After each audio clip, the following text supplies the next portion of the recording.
आज की इस परिचर्चा में आप सभी का हार्दिक अभिनंदन और स्वागत है। और आज का जो विषय है, चर्चा का विषय, उसका दूसरा भाग हम आज देखने जा रहे हैं और समझने जा रहे हैं कि भारतीय मानस शास्त्र का स्वरूप क्या हो सकता है और कैसे उसको हम परिभाषित करें और क्या उसका कंटेंट मैटर होगा, विषय सामग्री उसकी क्या होगी, उसके ऊपर आज की चर्चा जो है वो ज़्यादा केंद्रित रहेगी। और पिछली बार भाग एक में हमने ये समझा था आदरणीय विद्वान मुख्य वक्ता से कि किस तरह से मानस शास्त्र साइकोलॉजी से किन अर्थों में भिन्न है, कैसे भिन्न है और उनके तत्वों में क्या क्या अंतर हैं। इन सब बातों के ऊपर काफ़ी चर्चा विस्तार पूर्वक उन्होंने चर्चा की थी। और उसमें से एक जो बात मुझे बड़ी प्रभावित करने वाली लगी और वो मैंने उसको पकड़ लिया है कि उन्होंने अपनी ऑब्जर्वेशन में ये कहा था कि साइकोलॉजी जो है वो डाटा ड्रिवन नॉलेज सिस्टम की तरह वो विकसित हुआ है और उसी तरह से उसी आधार पे चल रहा है। उसमें स्वतंत्र चिंतन या स्वतंत्र आयाम जो हैं वो उस तरह से विकसित नहीं हो पा रहे जिस तरह से हमारे शास्त्रों में, हमारी परंपरा में रहा है। और इसके अतिरिक्त और बहुत सारी उन्होंने बातें हमारे साथ साझी की थी, लेकिन ये बात मुझे एक आधारभूत बात लगी कि जिसमें हम इस बात को समझें और इस ट्रैप में ना पड़ें कि जैसे उन्होंने अपनी साइकोलॉजी का निर्माण किया है वैसे ही हम अपनी साइकोलॉजी का निर्माण करने में लग जाएं। हमें अपनी तर्क बुद्धि पर भरोसा रखनी चाहिए, अपनी परंपरा पे भरोसा रखना चाहिए, अपने शब्दों पे, अपनी अवधारणाओं का विश्लेषण करने की हमें क्षमता होनी चाहिए। तो मुझे लगता है कि हम एक एक पूरा एक समानांतर एक विषय को विकसित कर पाएंगे जो सीधे के सीधे जो है वो वेलबींग से, कल्याण से जुड़ा हुआ होगा। तो ज़्यादा समय ना लेते हुए मैं सीधा विषय की ओर आता हूँ, क्योंकि हमारे विद्वान वक्ता हमारे साथ जुड़े हुए हैं और आप लोग भी हमारे साथ जुड़ चुके हैं। तो मानस शास्त्र के अंतर्गत, क्योंकि ये दूसरा भाग है इसलिए मैं पृष्ठभूमि में नहीं जा रहा, तो आप देखिए कि यहाँ पर मैंने प्रयास किया है और ये आप सभी की आलोचना के लिए है और असहमति के लिए है कि इस तरह का विषय होना चाहिए कि नहीं होना चाहिए, मानस शास्त्र का प्रारूप या स्वरूप। तो सबसे केंद्र में हम मानवीय बिहेवियर, स्वभाव, जिसे आप ह्यूमन नेचर और बिहेवियर दोनों बातें, स्वभाव और उनका व्यवहार, इसको हम केंद्र में रखें और उसके बाद हम सीधा चलते हैं मनोवृत्ति और उसके जितने भी भेद हो सकते हैं। क्योंकि ये वृत्ति शब्द जो कि योग दर्शन में बहुत आता है, व्याकरण में भी आता है, वृत्ति के बहुत सारे आयाम हैं। तो उन वृत्तियों के ऊपर हमें चर्चा करनी चाहिए। तो व्यवहार की कितनी वृत्तियां बन सकती हैं, स्वभावगत कितनी वृत्तियां होती हैं, उनको हम ध्यान में रखने का प्रयास करें। वहां से हम अपनी यात्रा को अग्रसर करें बॉडी, सेंसेस और ब्रेथ के ऊपर, देह, इंद्रियां और प्राण। वहां से और अग्रसर हो जहां पे हम नर्वस सिस्टम या स्नायु मंडल जिसे हम कहते हैं, चाहे उसका मटेरियल हम तंत्र से लें, योग से लें, आदि आदि, वो सब अलग बात है। वहां से हम आगे की यात्रा करें अंतःकरण की ओर, जिसमें 21 भेद हमें दिखाई देते हैं या उसके 21 तत्व दिखाई देते हैं, जिनमें शेमुशी, धी, मेधा आदि आदि तो हैं ही हैं। और उसके अतिरिक्त आप सभी जानते हैं जिसे आप मन, बुद्धि, चित्त, अहंकार आदि आदि कहते हैं। लेकिन वैदिक संहिताओं में हमें 21 भेद तो स्पष्ट रूप से दिखाई देते हैं, केवल उनको सुव्यवस्थित करने की अपेक्षा है।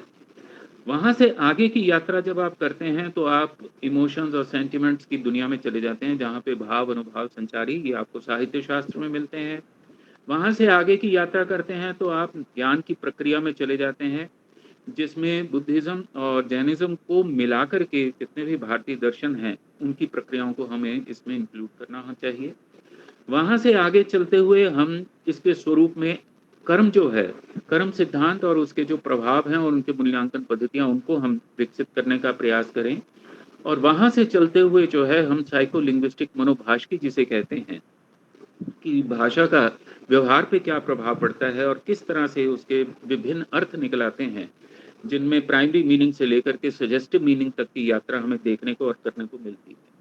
तो कुल मिलाकर के ये तो हो गया इसका केंद्रीभूत जो स्वरूप है, जिसके तत्व ये होने चाहिए, ये प्रपोज्ड है, लेकिन मैं चाहता हूं कि आप लोग इससे सहमत ना हो। और इसका जो अंतिम भाग है, जो व्यवहारिक भाग होना चाहिए, वो सबसे नीचे यहाँ दिया हुआ है कि करेक्टिव मेथड्स हमें क्या, हमारे पास क्या है, कि हम परामर्श पद्धतियां, जिसकी हमने पिछली बार भी चर्चा की थी, 5 प्रकार की परामर्श पद्धतियों के साथ साथ हम चिकित्सीय ज्योतिष शास्त्र, जिसके ऊपर हम 2-3 जो हैं वो वर्कशॉप्स लगा चुके हैं, वो हमारी कितनी सहायता इन सब सिचुएशंस को समझने में करता है और कैसे कर सकता है, इस बात को हमने समझने का प्रयास किया था। और इसके अतिरिक्त विभिन्न प्रकार की मुद्राएं, न्यास पद्धतियां, उनको हमें इसमें इंक्लूड करना चाहिए। तो ये एक बेसिक स्ट्रक्चर है जो मुझे लगता है कि जिस पे हमें चर्चा करनी चाहिए। ये वो विषय है जिसको आप सामान्य रूप से जब भी कोई इंडियन साइकोलॉजी नाम की पुस्तक पढ़ेंगे, तो वहाँ पर आपको सामान्य रूप से आपको यही स्ट्रक्चर देखने को मिलेगा कि केंद्र में मनुष्य है, फिर उसका स्थूल शरीर, कारण शरीर और सूक्ष्म शरीर, इस तरह की चर्चाएं मिलेंगी। और उसमें जब आप एडअप कर लेते हैं वो कर्तृत्व, भोक्तृत्व और ज्ञातृत्व, यानी कि उसका नोअर के रूप में क्या रूप है और उसका एक्टर के रूप में, डूअर के रूप में क्या है, और भोक्ता के रूप में उसको, उसका स्वरूप क्या है और कैसा व्यवहार है। और फिर जो है वो वैदिक आप मानस शास्त्र में देखेंगे कि मनोमय कोश, उसमें आपको ये सारी चीजें मिलेंगी। फिर उसके बाद आपको प्राणमय कोश देखने को मिलता है, इच्छा शक्ति, ये सब बातें जानते हैं, मैं उसमें ज्यादा नहीं जा रहा, इसलिए मनोमय कोश, मनोमय कोश से आप विज्ञानमय कोश की ओर जाते हैं और फिर आनंदमय कोश, यानी कि एक तरह का वेलबींग की ओर आप चले जाते हैं। तो कुल मिलाकर के वैदिक मानस शास्त्र की जब आप स्थापना करेंगे, तो मुझे लगता है कि इन सारी सीमाओं के भीतर हम चलेंगे। लेकिन जिसके बारे में मेरी ज़्यादा रुचि है और मुझे लगता है वो ज़्यादा उपयोगी है, ज़्यादा प्रभावी भी होगा, वो क्या है, वो वैशेषिक दर्शन पर आधारित है।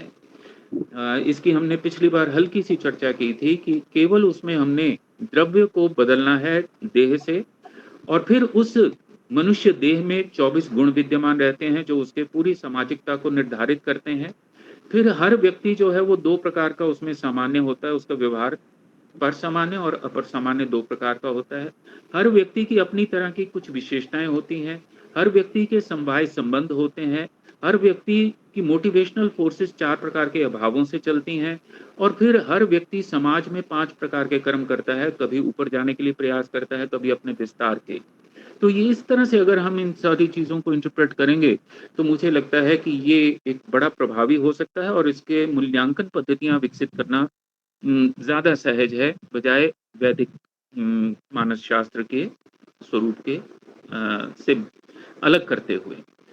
तो इन सब बातों को अग्रसर करने के लिए और इन पे चर्चा करने के लिए, दिशा निर्देश देने के लिए हमारे साथ अत्यंत आदरणीय और अंतर्राष्ट्रीय ख्याति प्राप्त विद्वान प्रोफेसर डॉक्टर, सहृदय विद्वान मैं शब्द प्रयोग करना चाहता हूँ, प्रोफेसर डॉक्टर गिरीश्वर मिश्रा जी हमारे साथ विद्यमान हैं, जो कि पूर्व कुलपति रहे हैं महात्मा गांधी अंतर्राष्ट्रीय विश्वविद्यालय वर्धा के, और उससे पूर्व वो पूर्व अध्यक्ष रहे हैं मनोविज्ञान विभाग दिल्ली यूनिवर्सिटी दिल्ली के। और उसके अतिरिक्त उनकी अनेकानेक उपलब्धियां हैं जिनको हमने पिछली बार जाना था, समझा था। तो मैं उसमें ज़्यादा समय न लेते हुए उनको आमंत्रित करने से पहले मैं उनके समक्ष एक बात और ध्यान रखना चाहता हूँ, और फिर उनको आमंत्रित करूंगा कि वो इस सारे विषय के ऊपर अपनी टिप्पणी दें। जब इस सारे विषय पे काम कर रहा था, तो शास्त्र में जब मानवीय व्यवहार या मनुष्य के व्यवहार की हम बात करते हैं, तो बड़ी स्पष्ट जानकारियां वहां पर उपलब्ध हैं। आप ये देखें कि यहाँ पर ये जो सारे वाक्य दिए हुए हैं, ये मेरे अपने कोई वाक्य नहीं है, सारे संस्कृत शास्त्रों से हैं, कि यह मैं हूँ, यह मेरा है, ऐसा स्वाभाविक लोक व्यवहार सिद्ध है। सभी लौकिक और वैदिक प्रमाण प्रमेय आदि व्यवहार रूप में प्रवृत्त हैं, और सभी शास्त्र विधि प्रतिषेध और मोक्ष व्यवहार से युक्त हैं। तो इस तरह से पशु आदि से मनुष्य का व्यवहार विशेष भिन्न नहीं है। तो ये सारे ऑब्जर्वेशंस आपको संस्कृत शास्त्रों की परंपरा में दिखाई देते हैं, जो काफी व्यापक हैं। आप ये दे सकते हैं, मैंने केवल आपके जानकारी हेतु यहाँ 8-9 को ही उद्धृत किया है।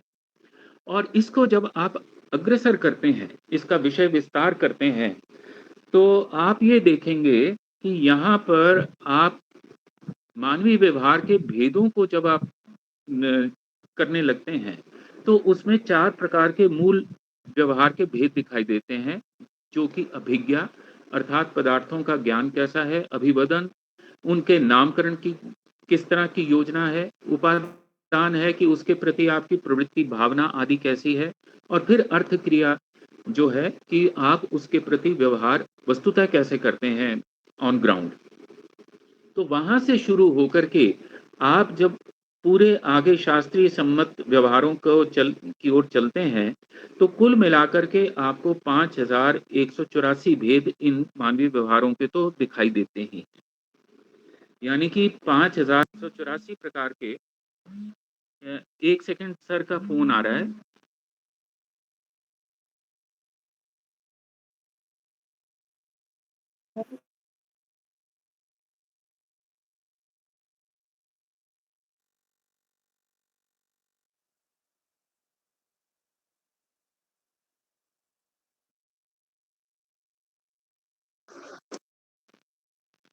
सर अब आ रही है आवाज? आप अपने को अनम्यूट कर लीजिए।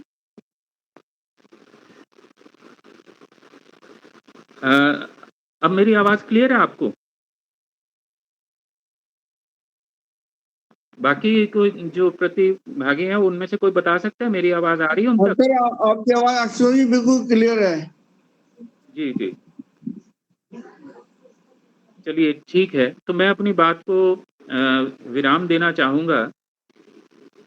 तो कुल मिलाकर के शास्त्रीय पद्धति से हमारे पास 5184 जो हैं ये मानवीय व्यवहार के भेद दिखाई देते हैं। केवल इनको डॉक्यूमेंट करने की जरूरत है, इनके उदाहरण हमें इनमें जोड़ने की जरूरत है, लेकिन वो एक लंबा और थोड़ा सा श्रम साध्य कार्य है। तो समय होगा, कभी मौका लगेगा तो उस सारे को हम वो भी डॉक्यूमेंटेड कर लेंगे। तो लेकिन कुल मिलाकर के ये मुझे लगता है कि आज की चर्चा का हमारा विषय होना चाहिए, और इसमें हम कैसे अग्रसर हों इन सारे विषयों के ऊपर मैं आमंत्रित करना चाहता हूँ आज के विद्वान वक्ता, सहृदय वक्ता प्रोफेसर डॉक्टर गिरीश्वर मिश्र जी को, कि वो इस सारे विषय को कैसे देखते हैं और कैसे हमारे लिए आगे की योजना वो प्रस्तुत करते हैं। मैं उनको सादर आमंत्रित करता हूँ। जी सर। सर अपने को अनम्यूट कर डॉक्टर लीजिए। अनम्यूट नहीं है सर। अनम्यूट कर लें। डॉक्टर साहब को कहिएगा अनम्यूट करें अपने आप को। हाँ जी कर रहे हैं जी। आप सबको नमस्कार। असतो मा सद्गमय तमसो मा ज्योतिर्गमय मृत्योर्मा मृतम गमय। अभी अभी आज की भूमिका प्रस्तुत करते हुए प्रोफेसर आशुतोष जी ने हमारे सम्मुख एक रूपरेखा प्रस्तुत की है कि भारतीय मानस शास्त्र का क्या आकार प्रकार हो सकता है। उस विषय में जाने के पूर्व मैं 2-3 बातों की ओर ध्यान आकृष्ट करना चाहूँगा। पहली बात यह है कि मानस शास्त्र को हम जिस दृष्टि से देख रहे हैं, कहीं न कहीं उसके ऊपर आधुनिक मनोविज्ञान की भी छाया है, कि इस अर्थ में कि मनोविज्ञान करता क्या है, मनोविज्ञान का उद्देश्य क्या है, उसका लक्ष्य क्या है। तो दोनों की रुचि और प्रकृति में भेद है। एक बात तो ये महत्वपूर्ण है। मैं इस बात को थोड़ा और स्पष्ट करना चाहूंगा। भारतीय मानस शास्त्र जो है, व्यवहार का अध्ययन न करके आत्मज्ञान और आत्म के बोध का, आज की शब्दावली में कहें तो सेल्फ रियलाइजेशन, उसका यह लक्ष्य है। अपने आप को जानो, आत्मानम बुद्धि, यह जो है मूल प्रश्न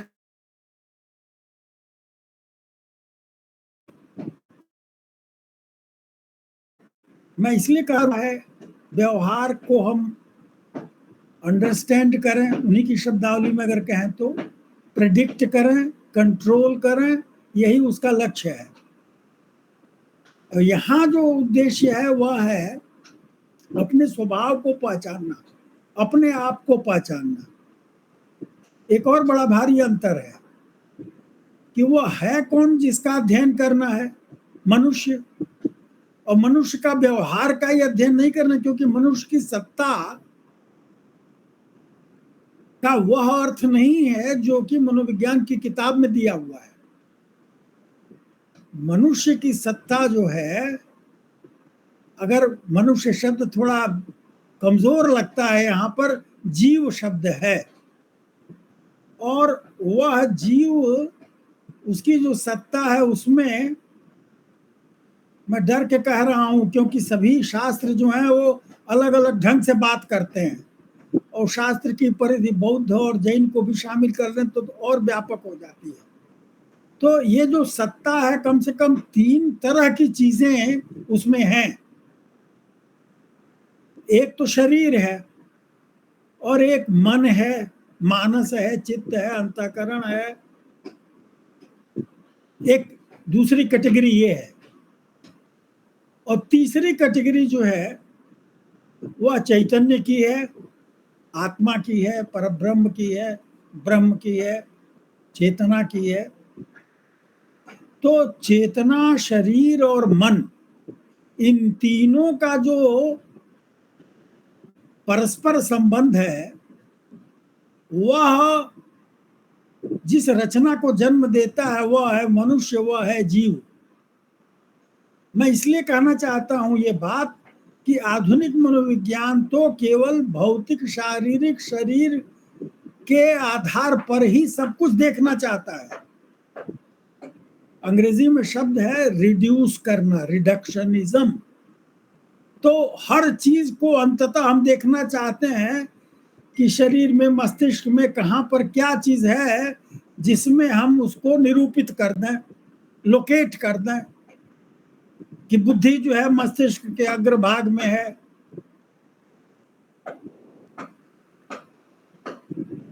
कान से सुनाई पड़ता है उसका जो है टेम्पोरल लोब में है, आंख से दिखाई पड़ता है वो ऑक्सीपिटल लोब में है। इस तरह के संबंध हम स्थापित करते हैं। उससे आगे जाकर के हमारी इच्छा होती है कि हम उनको पूरी तरह से स्थापित कर दें कि यही उसका आधार है। ऐसा होता नहीं है, संभव नहीं है, हुआ ही नहीं अभी तक। जितनी भी मस्तिष्क की जानकारी की विधियां हैं वह सिर्फ इतना बताती हैं कि बाहर जो आप कार्य कर रहे हैं, मस्तिष्क में ब्लड का फ्लो कितना हो रहा है किसी क्षेत्र में, इससे अधिक नहीं कुछ है। उस ब्लड फ्लो का अर्थ गणित है कि भावना है कि बुद्धि है कि क्या है, कि साहित्य का अध्ययन है, या गणित का लगाना है, यह कहना बड़ा मुश्किल है। अंदर तो केवल ब्लड फ्लो ही इधर से उधर हो रहा है, तो उसमें उसको रिड्यूस करना संभव नहीं है अभी तक। एक बात तो मनुष्य को यदि जीव के रूप में देखते हैं, और ये जीव मात्र शरीर नहीं है, मन भी है, और आप आत्मा कह लीजिए, चेतना कह लीजिए, मगर कुछ ऐसा भी है जो कि मन और शरीर से अतिरिक्त भी है। तो मनुष्य का जो स्वरूप है वह नहीं है हमारे लिए जो कि आधुनिक मनोविज्ञान में है। वहां पर सीधे सीधे तो परिभाषा ही हमने कहते कि ये जो फिजिकल ऑर्गेनिज्म है उसका व्यवहार ही हमारे अध्ययन का विषय है। हम केवल उसी का अध्ययन नहीं करते, हम तो माइंड बॉडी सोल कह लीजिए, माइंड बॉडी कॉन्शियसनेस कह लीजिए, इन तीनों का समवेत जो सत्ता है उसका अध्ययन करते हैं। दूसरी बात या तीसरी बात कि व्यवहार जो बाहर हो रहा है उसके पीछे पीछे दौड़ना एक पक्ष है, और अंतर जगत में क्या घटित हो रहा है उसका अध्ययन करना, उसको समझना दूसरी चुनौती है, भिन्न प्रकार की चुनौती है। जब चित्त की वृत्ति की बात करते हैं या किसी भी तरह की वृत्ति की बात करते हैं तो हम बाह्य व्यवहार, हाथ पैर चलाना, घूमना, बोलना, उसका एक अंश है, वही सर्वांश नहीं है। तो अंतर यात्रा की ओर अगर आप आगे बढ़ते हैं तो आपके तरीके, आपकी विधियां भिन्न प्रकार की होंगी। अब हमारे यहाँ तो शास्त्र में छोटी सी किताब है अपरोक्षानुभूति। अपरोक्ष ये शब्द जो है बहुत कुछ कहता है, सीधे सीधे बिल्कुल आप अनुभव कर रहे हैं।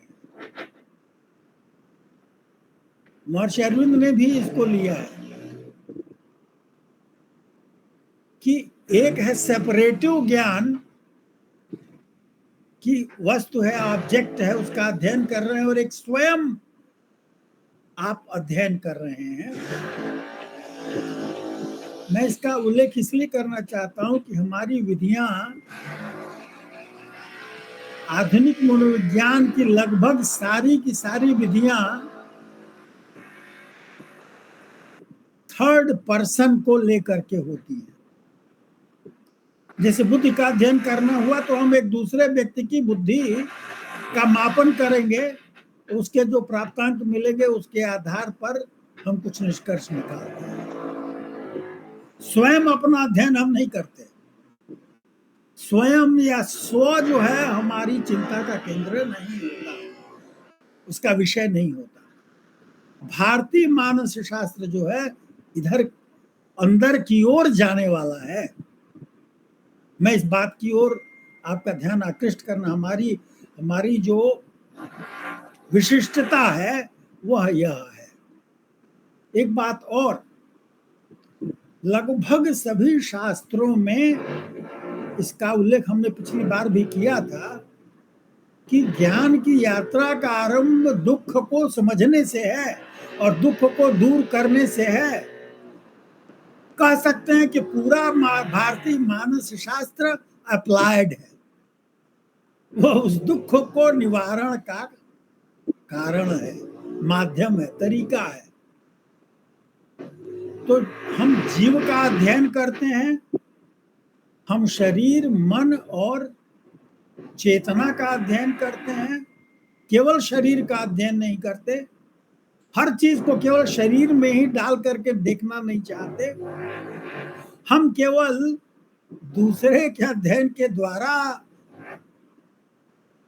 अध्ययन नहीं करते, बल्कि first person, second person, third person, तीनों तरह की विधियों का उपयोग करते हैं, अनुभव का भी, तर्क का भी, प्रज्ञा का भी। तो हमारे अध्ययन का जो दृष्टिकोण है और जो पद्धति है वह अधिक व्यापक है, उसका क्षेत्र दूसरे प्रकार का है। क्योंकि बाहर जो कुछ घटित हो रहा है वह एक छोटा सा अंश है, दिखता है बहुत बड़ा, और उसकी सत्ता किस प्रकार की है, क्षणिक है, परिवर्तनशील है, निरंतर बदलने वाली है। मैं परेशान हो जाता हूं इस अर्थ में कि आधुनिक मनोविज्ञान में ऐसा कोई विचार नहीं है जो ब्रह्म के विचार के कहीं करीब खटकता हो।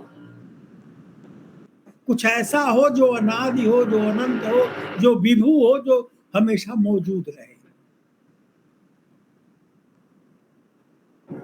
वह आधार कहीं नहीं है। आप मेटाफिजिक्स कह लीजिए, जो भी कह लीजिए, लेकिन वो आधार जो है वह वहां नहीं उपलब्ध है।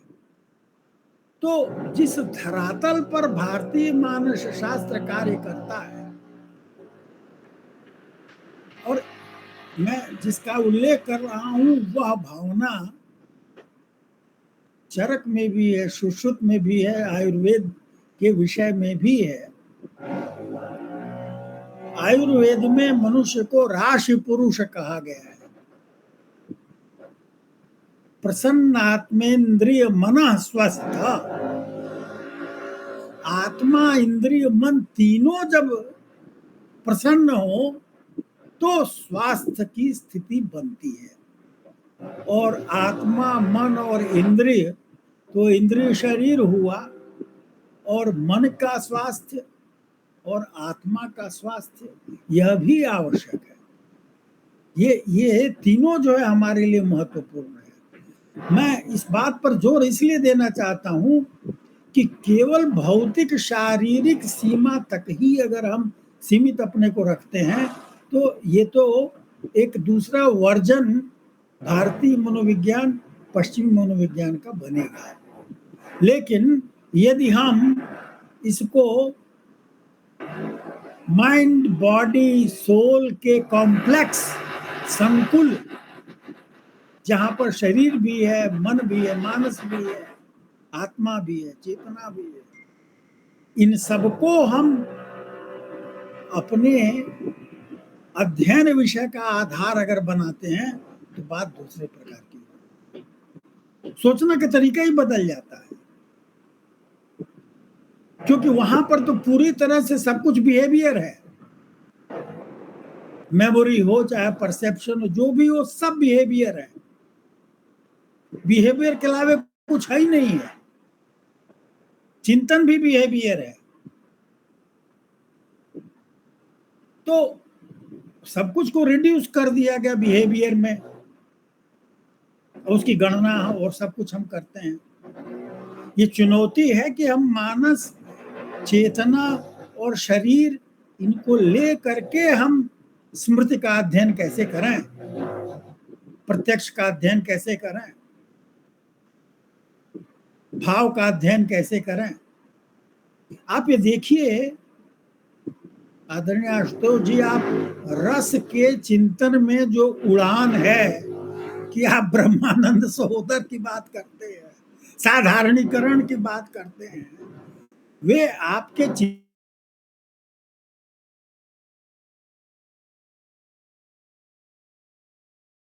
नहीं हो, तुम उससे ऊपर भी हो। तो हर क्षेत्र में हमको इन तीनों का पारस्परिक संबंध ध्यान में रखना पड़ेगा। केवल शरीर केंद्रित व्याख्या से ही कार्य नहीं चलेगा। एक और बात मैं बड़ी विनम्रता से कहना चाहूंगा कि भारतीय चिंतन भी अत्यंत व्यापक है और विविधतापूर्ण है। मैं क्षमा चाहूंगा कि अगर हम केवल मानस का एक ही स्वरूप अगर हम माने तो वह सभी शास्त्रों को समावेश अपने अंदर नहीं कर पाए। बड़ी कठिन स्थिति है। आपको हिम्मत करके एक मार्ग चुनना पड़ेगा। वैशेषिक की व्यवस्था जो है आदरणीय आशुतोष जी तर्क सम्मत और वैचारिक दृष्टि से अधिक सम्यक प्रकार की ग्रहण कर रहे हैं। और योग जो है वह लोग कहते हैं कि और पुराना है, मोहनजोदड़ो हड़प्पा तक ले जाते हैं कि भैया वैदिक काल के पहले, माने काल की जो गणना हो रही है उसमें वहां भी जो मुद्राएं दिखाई पड़ती हैं, पाश्चर्स दिखाई पड़ते हैं, वो सब कहीं न कहीं योग मुद्रा को व्यंजित करते हैं। उसकी लिपि तो नहीं पढ़ने में आई, लेकिन जो अवशेष हैं उनसे संकेत ऐसा लगता है कि योग जो है, शिव जो है, इस तरह की अवधारणा वहां पर मौजूद थी। तो योग का जो पूरा का पूरा दर्शन है और उसमें जो वृत्ति है, अब हमारे सामने कई शब्द हैं, जैसे पुरुष है, आत्मा है, ब्रह्म है। अब शंकराचार्य का जो पूरा विश्लेषण है माया का, ब्रह्म का, और जो समाधान वह प्रस्तुत करते हैं, और अन्य विषयों में जो है उन सब में एक सूत्र मुझे ये लगा आशुतोष जी कि चेतना का एक भौतिक प्रकटीकरण के रूप में हम सब एक जीव का रूप प्राप्त करते हैं। अब उस चेतना को आप जिस रूप में लें, एक अवधारणा इसके करीब जो है वो और सभी आते हैं और हमारे अंदर ये तीनों के तीनों मौजूद हैं। बहुत बड़ा विचार है पुरुष का। वेद में भी पुरुष एव इदं सर्वम यद भूतम, जब पूरा का पूरा पुरुष की जो व्याख्या की गई है और फिर पुरुष जो योग में जो पुरुष है और जो प्रकृति का विचार है और पूरे प्रकृति के अंतर्गत जो कुछ भी घटित हो रहा है उन सबको तीन गुणों में बांधा गया और उनके पारस्परिक संबंध, उनकी मात्रा, उनकी आपस की क्रिया, ये सब एक बिल्डिंग ब्लॉक कह लीजिए या मूल एलिमेंट के रूप में बहुत जगह चर्चित हो रहा है। प्रयोग की दृष्टि से पूरा का पूरा आयुर्वेद जो है सत्व रज तम को आधार बनाता है और उसके आधार पर वह उपचार की पद्धति विकसित करता है। तो हमारा जो मानस शास्त्र है उसमें शरीर, मन और आत्मा या पुरुष या चेतना या ब्रह्म, ये सब आसान नहीं है कि इसको हम एक ही जगह रख दें और अलग अलग ढंग से गहन परिभाषाएं भी की गई हैं। लेकिन मोटे तौर पर जो उससे निकल करके मेरी समझ में जो आता है वो ये है कि हमारी समस्या है, जो आत्मानम विद्धि की चुनौती हुई वो इसलिए हुई कि हमने आत्म को शरीर से ही मात्र सीमित कर दिया, वस्तु से ही सीमित कर दिया। मनोविज्ञान की शब्दावली में आता है कंडीशनिंग। तो हमारा जो कंडीशनड स्वरूप है, जो हम हैं नहीं, विवेक चूड़ामणि में कहते हैं कि बहुत सारी उपाधियां आपको मिल जाती हैं लेकिन तुम उपाधि तो नहीं हो, तुमको उपाधियां मिली हैं।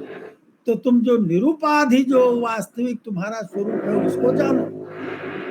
आत्मानुभूति की चुनौती यही है कि उस स्वरूप को जानो। तो जो ऊपर से इम्पोज कर दिया गया है, जो नाम आपको दे दिया गया है, जो विशेषताएं आपको दे दी गई है और उनके लस्तगे से, उनके सिलसिले से तमाम सारा जो संबंध स्थापित होता चला गया, अटैचमेंट स्थापित होना चला गया, मोह स्थापित होने चला गया, माया, जो कुछ आप कह लीजिए। तो सारी समस्या जो है, जो विस्तार है, वह इसलिए है कि हम अपने को वह नहीं समझते जो हम हैं। तो जो हम हैं और उसके होने का अभाव और जो हम नहीं है वह होने का स्वभाव हम मान लेते हैं। जो कुछ हम पर जड़ दिया गया हम अपने को वही मानने लगे। तो हर जगह, हर शास्त्र में एक यही चुनौती दिखाई पड़ती है कि हम कंडीशनड स्वरूप को अपना वास्तविक स्वरूप मानते हैं। जो हमारा अनकंडीशनड स्वरूप है, ज्योति स्वरूप है, उज्जवल है, सकारात्मक है, उस दिशा में कैसे आगे बढ़ाया जाए।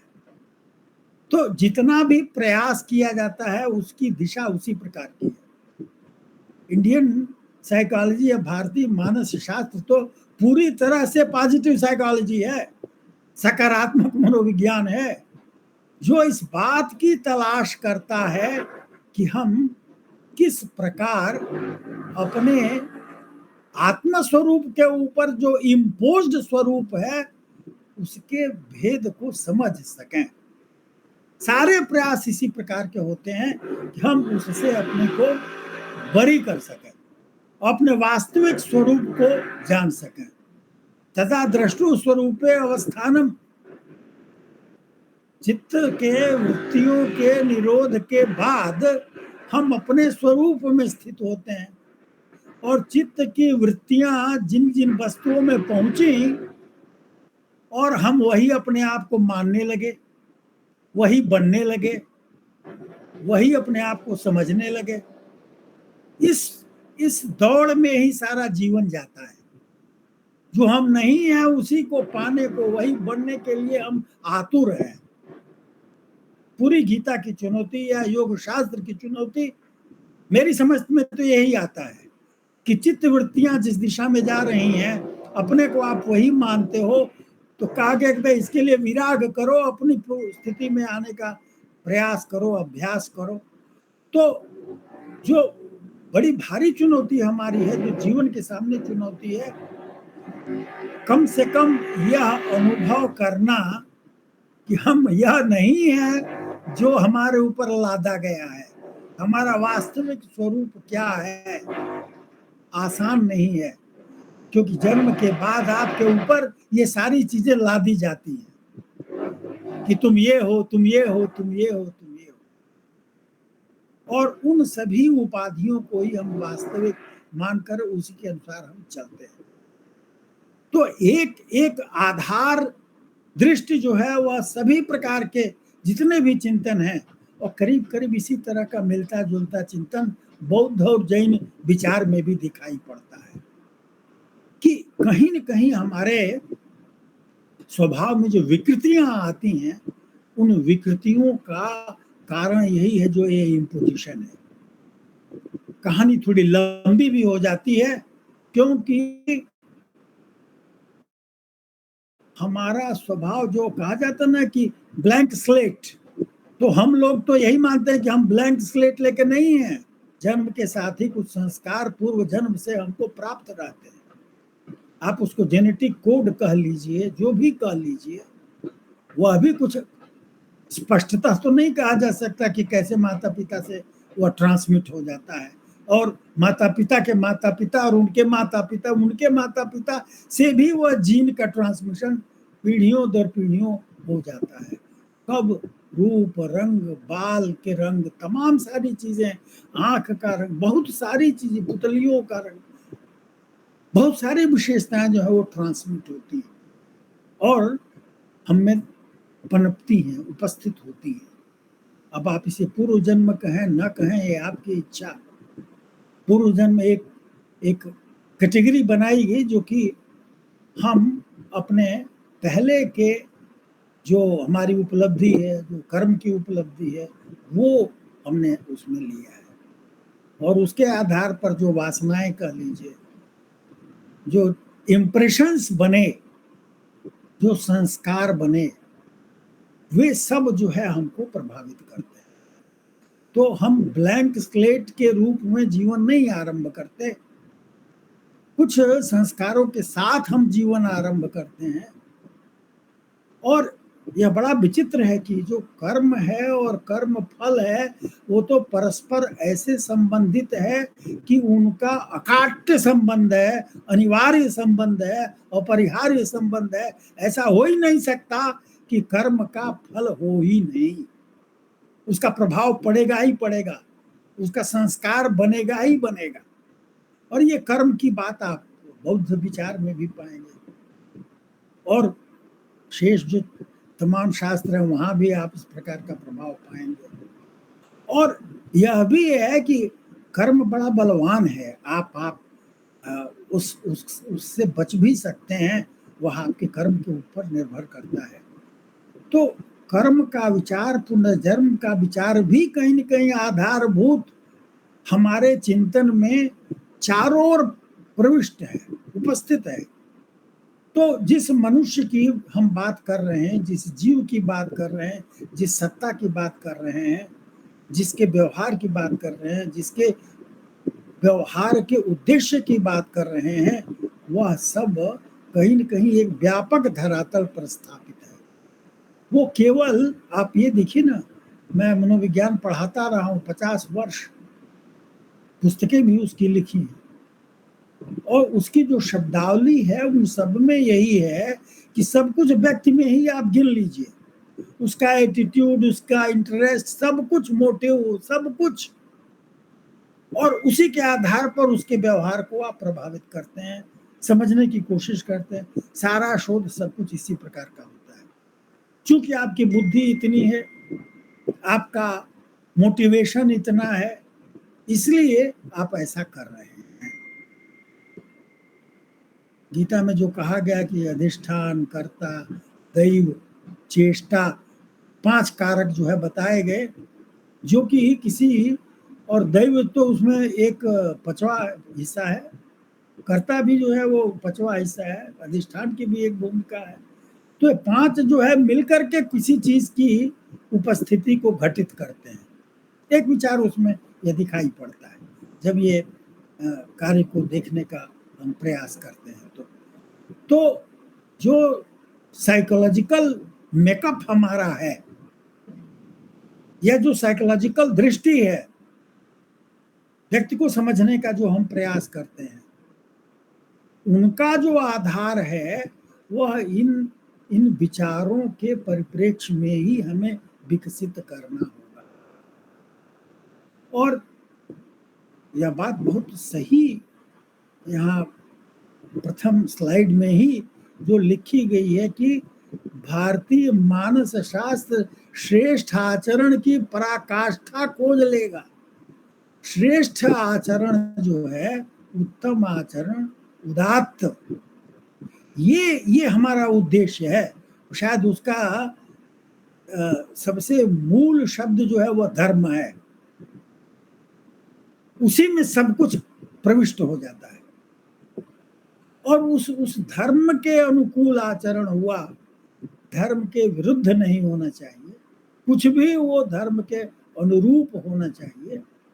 तो उदात्तता की ओर आगे बढ़ते हुए हम इस धर्म की अवधारणा को केंद्र में रखना चाहेंगे।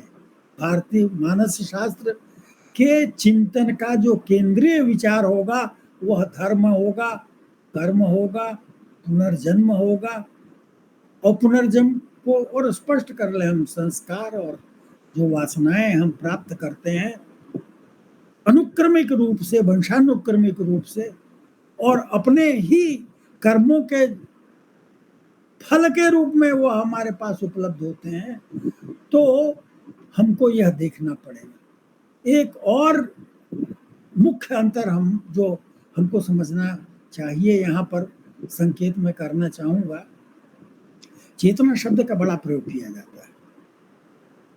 एक चेतना है कि हम आंगिरस जी को देख रहे हैं। आंगिरस जी एक द्रव्य के रूप में, पदार्थ के रूप में हमारे सामने है, और उनका चित्र हमको दिखाई पड़ रहा है, उनकी आवाज हमको सुनाई पड़ रही है। तो ये एक हुआ। चेतना का एक दूसरा स्वरूप है जिसको चैतन्य कह लीजिए। उसको अंग्रेजी में हम लोगों ने जो शब्दावली दी है, कॉन्शियसनेस एज इट इज, और दूसरा है जो कि कॉन्शियसनेस ऑफ। जो कॉन्शियसनेस ऑफ है वो अवेयरनेस ऑफ है, और जो कॉन्शियसनेस सर्वत्र व्याप्त है, चाहिए तो पुरुष कह लीजिए, चाहे तो चेतना कह लीजिए, चाहे आत्मा कह लीजिए, ब्रह्म कह लीजिए, यह एक तरह की कैटेगरी है जो सर्वत्र व्याप्त है। तो उस चेतना से भी हमारा रिश्ता है, और यह चेतना जो व्यवहार के धरातल पर विभिन्न वस्तुओं की, पदार्थों की, व्यक्तियों की, घटनाओं की होती है, वह चेतना एक दूसरा पक्ष है। और एक दूसरी चेतना भी है जो सर्वव्यापी चेतना है। उसको अलग अलग ढंग से पहचाना गया। एकम सद विप्रा बहुधा वदंती। वह चैतन्य जो है, शंकर का अलग है, रामानुज का अलग है, सबका अलग अलग है अपने अपने ढंग से, लेकिन उस चैतन्य की उपस्थिति का भान, उसकी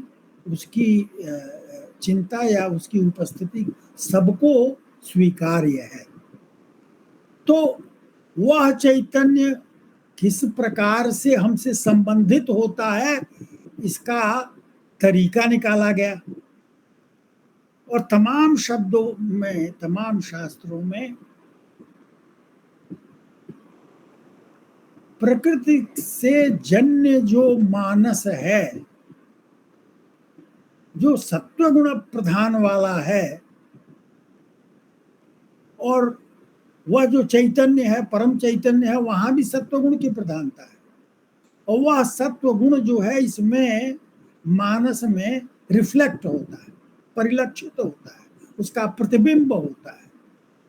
प्रकृति के कारण चैतन्य का अंश सत्वगुण के संपर्क के कारण हमारा मानस, कई शास्त्रों में यह बात है, मैं इसको जबरदस्ती भी आप कह सकते हैं, लेकिन इस मानस का संबंध उस चैतन्य से भी है और इस शरीर से भी है, जबकि यह प्रकृति से उद्भूत है। और यह एक प्रकार का दोनों के बीच में सेतु का काम करता है। सेतु से आवाजाही होती है, तो आत्मा का प्रतिबिंब जो है वह मानस में हुआ, और यह मानस हमारी इंद्रियों से, हमारे शरीर से संपृक्त होता है, उसे प्रभावित करता है। मानस जो है मीडिएट करता है दोनों के बीच में। मानस को सूक्ष्म पदार्थ कहा गया, सत्वगुण प्रधान कहा गया, और वह दोनों के बीच में संबंध स्थापित करता है।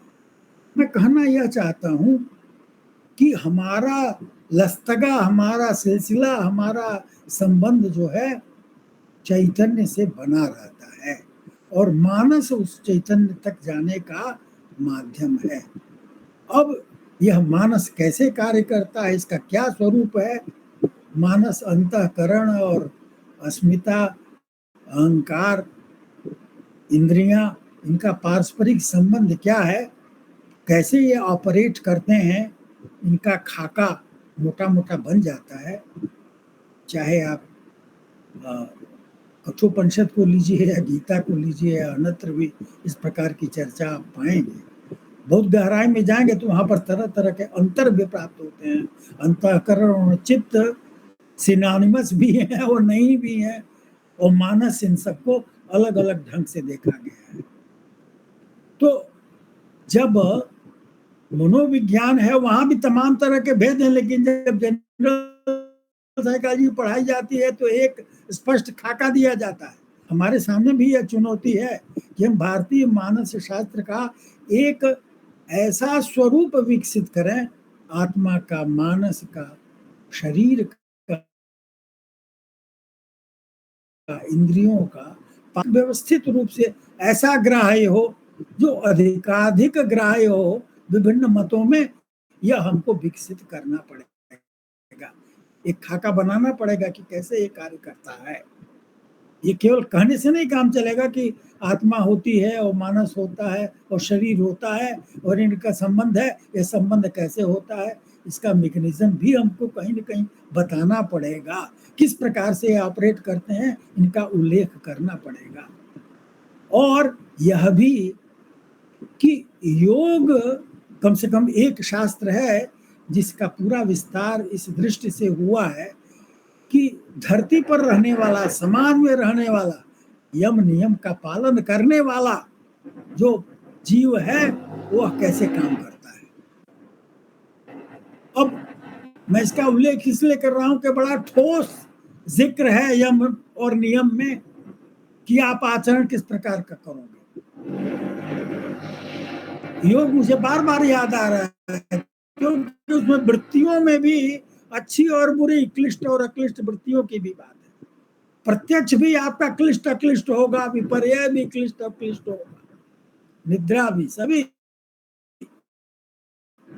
तो जितनी हमारी वृत्तियां हैं, कम से कम योग की शब्दावली में वृत्ति को अगर सीमित रखें, वैसे वृत्ति तो अविद्या लक्षणा व्यंजना भी वृत्ति है, शब्द की जो शब्द शास्त्र है वहाँ जो वृत्ति है वो अलग है। तो वृत्ति जो है वो, या कि भरत मुनि, वहाँ भी वृत्तियां अनेक प्रकार की हैं। वृत्ति शब्द का अनेक प्रकार से उपयोग किया है। अद्भुत शब्द है वह।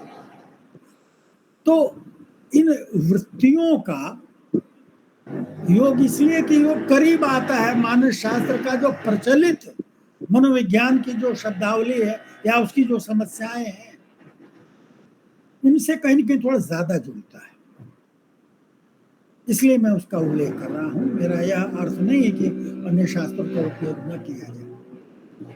तो हमें इसकी रूपरेखा को व्यवस्थित करने के लिए यह विचार करना पड़ेगा कि इस जीव का स्वरूप क्या है, यह जीव कैसे कार्य करता है और इसके अध्ययन की विधि क्या होगी। अध्ययन की विधि जो है वह पहले भी इसका संक्षिप्त उल्लेख किया गया था, आज भी संक्षिप्त ही उल्लेख किया जा सकता है। अब जो भिन्न भिन्न प्रकार के प्रमा को या ज्ञान को, वास्तविक ज्ञान को प्राप्त करने का तरीका है, उसका शास्त्र जो है वह न्याय वैशेषिक, उसकी परिधि में हम विचार में पाते हैं। प्रत्यक्ष है, अनुमान है, उपमान है, शब्दबोध भी है, अभाव भी है। इन सबको हम प्रमाण के रूप में लेते हैं जब कोई ज्ञान प्राप्त करना चाहते हैं। यह भी एक हमारे सामने एक वैध समस्या है। हम लौकिक और पारलौकिक का भी भेद करते हैं, पारमार्थिक का भी भेद करते हैं, और पारमार्थिक का या चेतना की ही चर्चा करते हुए जब हम तुरीयावस्था की बात करते हैं तो वह भी हमको एक दूसरे धरातल पर स्थापित करता है। और तुरीयावस्था को अगर मुख्य आधार मान करके हम शेष का विवेचन करें तो बात दूसरे प्रकार की बनती है, और दूसरे धरातल पर रह करके हम जब विवेचन करते हैं तो दूसरी बात होती है।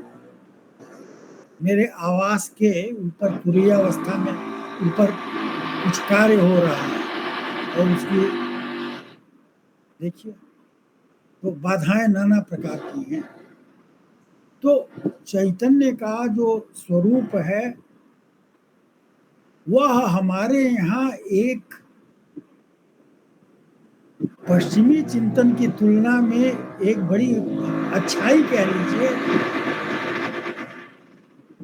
कि वह अन्नमय, प्राणमय, मनोमय और आनंदमय को एक क्रम में देखता है, परस्पर संबंधित रूप में देखता है, और उन सबको लेकर के एक रचना का, एक अस्तित्व को परिभाषित करता है। यह जो चक्र है वो भी इसी प्रकार से हमको भौतिक धरातल से लेकर के, शब्दावली प्रचलित है आध्यात्मिक, इसलिए हम कह रहे हैं आध्यात्मिक, चैतन्य के विभिन्न धरातलों पर हम आते जाते हैं। तो ये डाइकोटमी नहीं है कि यह है और यह। हम जो समग्र हैं उस समग्र में जीव भी, जो जीव है वह समग्र जीव आत्मा को भी शामिल किए है, मन को भी शामिल किए है और शरीर को भी शामिल किए है। तो किसी भी प्रक्रिया का अध्ययन करेंगे तो इन तीनों को ध्यान में रख करके ही हम उसको अपने समझ में ले आने का प्रयास करेंगे। जो परिक्षेत्र या स्कोप आदरणीय आशुतोष जी ने हमारे सम्मुख रखा है,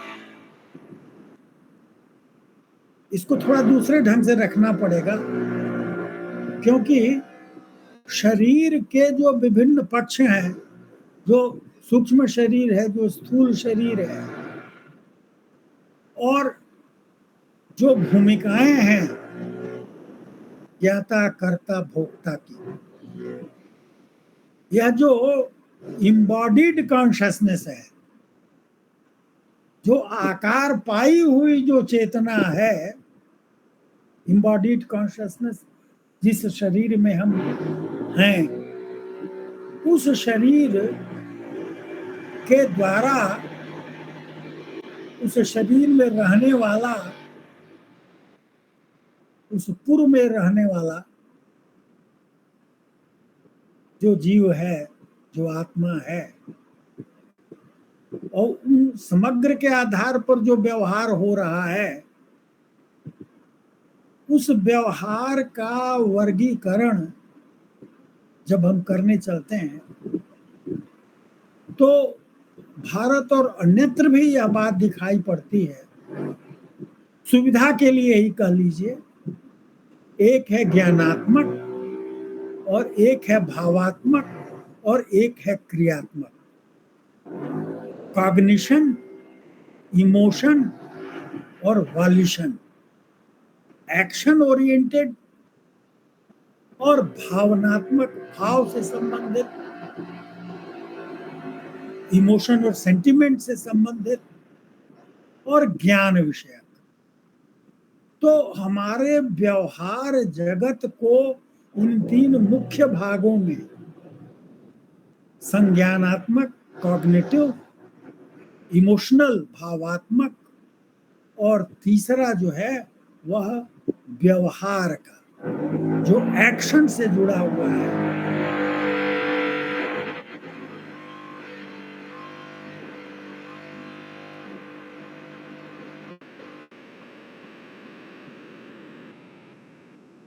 हमारे कार्य से जुड़ा हुआ है।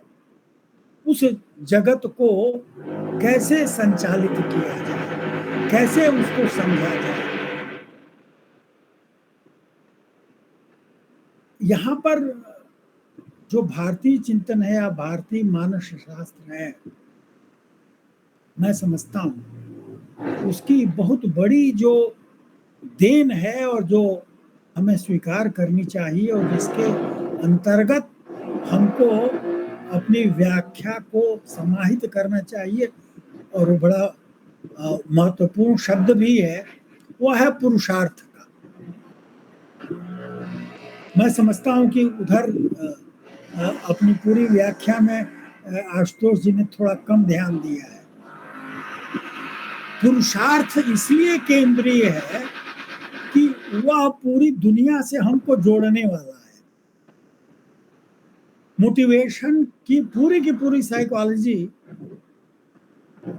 उसके अंतर्गत आ जाती है,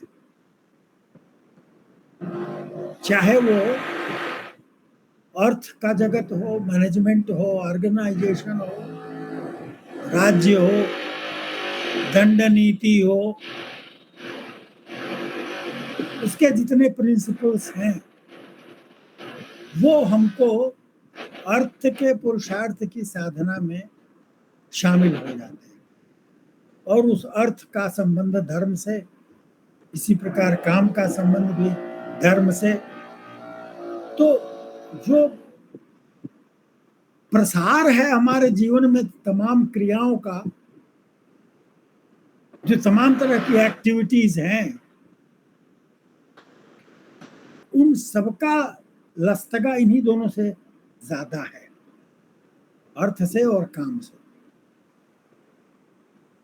उस अर्थ काम का विवेचन अगर हम ठीक से न करें,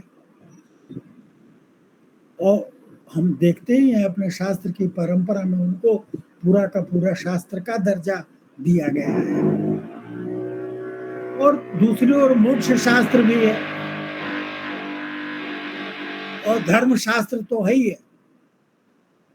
धर्म का जो विधान है, धर्म सूत्र है, धर्म शास्त्र है, स्मृति ग्रंथ है, तो कहीं न कहीं हमको धर्म से संबंधित जो सिद्धांत हैं, जो रचनाएं हैं, एक सांचे में उनको भी व्यवस्थित हमको रखना पड़ेगा। इसलिए कि धर्म के अभाव में आचरण की वैधता, उपयोगिता खतरे में पड़ जा रही है। जहां धर्म के विपरीत हुए वहां पर गड़बड़ी खड़ी हो गई और उसकी रक्षा के लिए व्यवस्था करनी पड़ी। कानून बनाए जाते हैं। और ये सारी आज के भी कानून रचना है, और ये धर्म के जो शास्त्र हैं वह भी शायद कभी ऋषियों ने, मुनियों ने अनुभव के आधार पर समस्याओं को महसूस करके इनका निर्माण किया होगा। तो हम इनको भी ले आना पड़ेगा। आप उसे धर्मशास्त्र कहें या धर्म के अनुकूल आचरण का क्या विधान है, यह बताना आवश्यक होगा। धर्म क्या है, धर्म का विधान क्या है, इसकी तमाम सारी व्याख्याएं हमको मिलती हैं, बड़े विस्तार में प्राप्त होती हैं। धृति क्षमा दमोस्तेयम शौचमिंद्रिय निग्रह धीर विद्या सत्य मक क्रोधो दशकम धर्म लक्षण भी तो बड़ा प्रसिद्ध है। अब उसको भी आप खोलिए तो आपको तमाम तरह के जो आचरण के, व्यवहार के मानदंड या मानक मिलेंगे, जिन मूल्यों को स्थापित करने के लिए हम वहां प्रतिबद्ध बनते हैं धर्म की। और आप ये देखिए ना, जब कहना पड़ा कि धर्म संस्थापनार्थाय संभवामि युगे युगे, तो धर्म एक केंद्रीय सरोकार हो जाता है इस पूरे संसार को चलाने के लिए। तो व्यक्ति के जीवन में भी वो महत्वपूर्ण है। धर्म शब्द की इस विशदता का सम्मान हम ठीक से नहीं कर पाते। धर्मज्ञ होना, धर्मानुकूल आचरण करना, कहीं न कहीं यह भी हमारे इस मानस शास्त्र का अंश होना चाहिए। और जो सोशल साइकोलॉजी कहलाती है आजकल, इंडस्ट्रियल साइकोलॉजी कहलाती है, मैनेजेरियल साइकोलॉजी, तमाम सारे नाम दे दिए गए हैं विभिन्न व्याजों से। तो अर्थशास्त्र जो है वह पूरा का पूरा इसी से जुड़ा हुआ है। अगर आप चाहते हैं तो वहां अर्थशास्त्र में भी आपको बार बार पाएंगे कि धर्म कहीं न कहीं प्रवेश कर जाता है। और यह भी कि जब कहते हैं कि सर्वम खल्विदम ब्रह्मा, ये मैं अचानक वेदांत के शब्द को ले आ रहा हूं सिर्फ यह कहने के लिए कि व्यक्ति से परे का जो संसार है, समग्र का, समाज का, सृष्टि का, उसकी चिंता होनी चाहिए। जब आप जीव हुए और उस जीव में जब चेतना भी है तो उस चेतना में आप ही नहीं है और भी शामिल है। मैं इस बात को जोर देकर कहना चाहता हूं कि यह व्यक्तिवादी चिंतन नहीं है, यह पर्सन सेंट्रिक चिंतन नहीं है। भारतीय मानस शास्त्र की इकाई इंडिविजुअल की नहीं है। मैंने कभी पहले उल्लेख किया था कि यह तो डिविजुअल है, जो बटा हुआ है, जो परस्पर संबंधित है और परस्पर संबंधों में जीवित है, परस्पर संबंधों से जीवित है। चाहे ऋण की व्यवस्था आप लीजिए, वहां भी सबसे जुड़ने का ही महत्व है। धर्म भी सबसे जोड़ने वाला है। तो ये जो व्यक्ति है, ये जो इंडिविजुअल है, ये जो इंडिविजुअल सेल्फ है, वह तो बहिष्कृत है, कहीं उसकी चिंता नहीं है इसमें। अगर आप ये मानते हैं तो वो तो स्वार्थ वाला हुआ, वो तो आपका वास्तविक स्व नहीं है। आपका स्व हमेशा व्यापक होगा। जो अपने और पराये में भेद करे वो तो गच्चा देने वाला है और बड़ा निकृष्ट कोटि का व्यक्ति है। जो ये भेद न करे वही असली मनुष्य है। हर जगह इस बात को बल दिया गया है। तो जो व्यक्ति केंद्रिकता है उसको तोड़ना, क्योंकि व्यक्ति केंद्रित तो व्यक्ति में जो स्वार्थ आ गया उसकी रक्षा करना, सारा जीवन उसी में चला गया। जो उसकी चिंता छोड़ दिए तो आपका मोक्ष हो गया। जहां उससे अटैचमेंट आपका कम हुआ, मामला दूसरा रास्ता पकड़ेगा, जीवन दूसरे प्रकार का पकड़ेगा।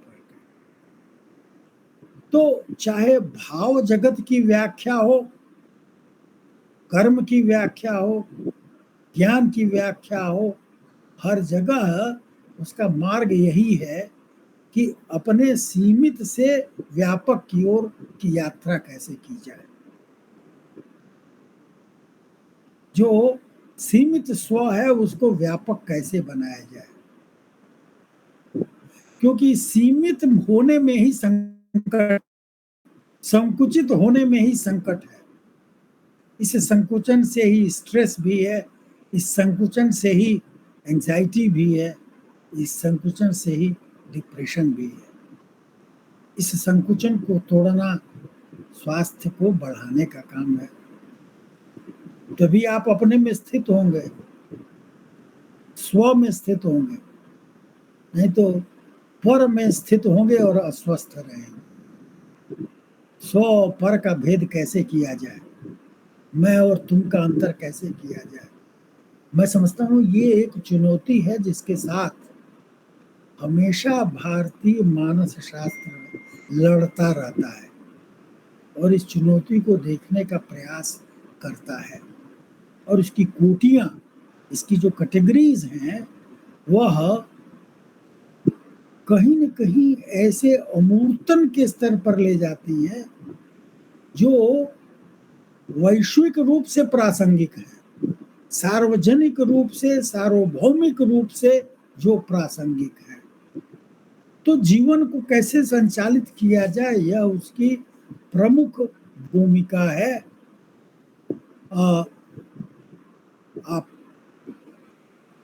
पाएंगे कि इसकी छाया, चाहे आप भारतीय मानस शास्त्र से प्रेरित एजुकेशन की प्रोसेस लीजिए, गुरु शिष्य संबंध को लीजिए,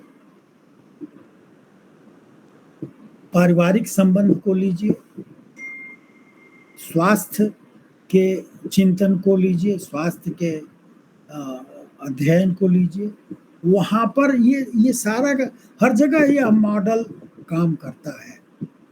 तो जीव के रूप में मनुष्य, जिसमें चेतन और मानस और शरीर, इनका संपृक्त पारस्परिक संबंध हमारे अध्ययन का विषय होना चाहिए। जो केवल वस्तु रूप में ही अध्ययन नहीं करता है, उसको अपने अनुभव का हिस्सा बनाता है और वहां पर निरंतर इस बात की चेष्टा होती है कि हम ऊपर कैसे उठें, हमारा विकास किस प्रकार हो। और विकास जब होगा तो वह विकास इंडिविजुअल स्वार्थ का विकास न होकर बल्कि सबको जोड़ने वाला है। अब हम लोग पढ़ते हैं ना कि परोपकाराय सताम विभूतया या अष्टादश पुराणेषु व्यासस्य वचनद्वयम् परोपकार पुण्याय पापाय परपीडनम। परोपकार की बड़ी महिमा है। जिसे आप पर कहते हो उसको भी अपर कैसे बनाओ, जो अदर है उसको नॉन अदर कैसे बनाओ। अहिंसा यही करती है। अहिंसा का अर्थ सिर्फ यही नहीं है कि आप हिंसा मत करो, आप उस दूसरे व्यक्ति को प्रेम करो, स्नेह करो। अहिंसा का यह भी अर्थ है। और अगर पतंजलि योग को देखिए तो मुदिता, उपेक्षा, करुणा, तमाम तरह के भाव किन किन स्थितियों में, किन किन तरह के व्यक्तियों को, किन किन तरह की वस्तुओं को आप किस तरह से जोड़ें। तो हमारा ख्याल है कि हर जगह इस बात पर बल दिया गया है कि कैसे यह जीवन हो जो कि औरों के जीवन को भी चलाता रहे। आपका जीवन आपके लिए ही अगर है तो बड़ा सीमित हुआ। आपका जीवन दूसरों के लिए हो, आपका धन दूसरों के लिए हो, आप सेवा करते हैं वहां भी बिना किसी प्रकार के पाने की इच्छा के, बिना किसी प्रकार के एक्सपेक्टेशन की होनी चाहिए। तो आपके स्वार्थ वाले स्व को, उस सेल्फ को, अंग्रेजी में ईगो शब्द का बड़ा प्रयोग होता है, उसको मार मार करके ठीक करने का प्रयास बार बार किया जाता है। और आप चाहे ब्रह्मचर्य का जो अवधि है जिसमें पूरी आपको शिक्षा मिलती है, उसका भी उद्देश्य यही है, रिफाइनमेंट। तो मैं समझता हूं कि सेल्फ रिफाइनमेंट, आत्म परिष्कार, आत्मबोध, अपने को जानना, यह हमारे लिए महत्वपूर्ण प्रश्न है। और जब इस आत्म में समस्याएं आती हैं, जब हम अपने आप को कुछ और समझ लेते हैं जो हम नहीं हैं, उस विकार को या विकारग्रस्त आत्मबोध को व्यवस्थित करना परामर्श के लिए उद्देश्य बनता है और उसकी पद्धतियां होती हैं। तो बिखरा हुआ बहुत सा शास्त्रीय ज्ञान तमाम स्रोतों में मौजूद है, चाहे वो भाषा व्यवहार का स्वरूप हो। मैं भाषा शास्त्री नहीं हूँ, आशुतोष जी तो उसके अच्छे अध्येता है। अब परा पश्यन्ति मध्यमा वैखरी किस रूप में हमारे प्रकट भाषा व्यवहार में ग्रथित होती हैं। भाषा का जितना विस्तृत चिंतन हमारे यहाँ है, वो उसका छोटा अंश भी चर्चा में नहीं आता है। केवल ऊपर की बात गिनते रहिए आपकी, कौन आदमी 2 भाषा बोलता है, कौन 3 बोलता है, तो फिर उसका रिसर्च शुरू हो गया, बाइलिंगुअल और मोनोलिंगुअल, वो लड़ते रहिए उसके लिए।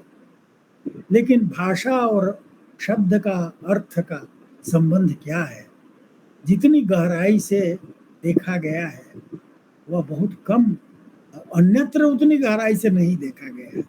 बड़ा समय लगा है, बड़ी गहन उसकी पद्धति है, जिस पर आशुतोष जी जैसे लोगों ने काफी विचार भी किया है। भर्तृहरि का नाम हम सुनते हैं, उनका सब शब्द से ही पता चलता है। कितनी बड़ी बात कह दी, शब्द के माध्यम से ही हम बहुत कुछ जानते हैं। शब्द न रहे तो ज्ञान की स्थिति बड़ी नाजुक हो जाएगी। और हम शब्द के माध्यम से हमारी दुनिया हो पाती है। और जितने तरह के शब्द भाषाओं में आप पाएंगे, उसी तरह दुनिया में भी फर्क आप पाएंगे। बहरहाल तो शब्द शास्त्र और शब्द का अध्ययन, उसे क्या लिया जा सकता है। हमारी एक समस्या जो है यह है कि हमेशा तो आशुतोष जी नहीं बताते रहेंगे शब्द का ये अर्थ है, इसका ये भाव है। बहुत सा लिखा पढ़ा भी गया है, लेकिन अब विधा लक्षणा व्यंजना, अब इन 3 शब्द शक्तियों का उपयोग कैसे होता है, किस प्रकार होता है, अद्भुत शब्द शास्त्र है। और उसी के नजदीक आप जाइए तो अब वक्रोक्ति हो गया, औचित्य हो, तमाम सारे ऐसे विचार हैं। अलंकार ही ले लीजिए आप, किन शब्दों से जो खेल हम मनुष्य के रूप में खेलते हैं, उसके जो चमत्कार हैं और उसके जो प्रभाव हैं और उसका जो महत्व है, उसका विस्तृत विश्लेषण हुआ है, उपलब्ध है वो, लेकिन कहीं हमारी चर्चा में नहीं आता है। लैंग्वेज बिहेवियर में हम यही कि बच्चा कितना शब्द बोलता है ये गिनते हैं, कब वो 1 शब्द बोलता है, कब 2 शब्द बोलता है, कब 3 शब्द बोलता है। तो शब्द शास्त्र जो है वो विचार का विषय उतना नहीं है जितना कि होना चाहिए। तो ये सब अलक्षित है, बहुत कुछ ऐसा है जो कि अलक्षित है, जिससे हम अपरिचित हैं। इसकी एक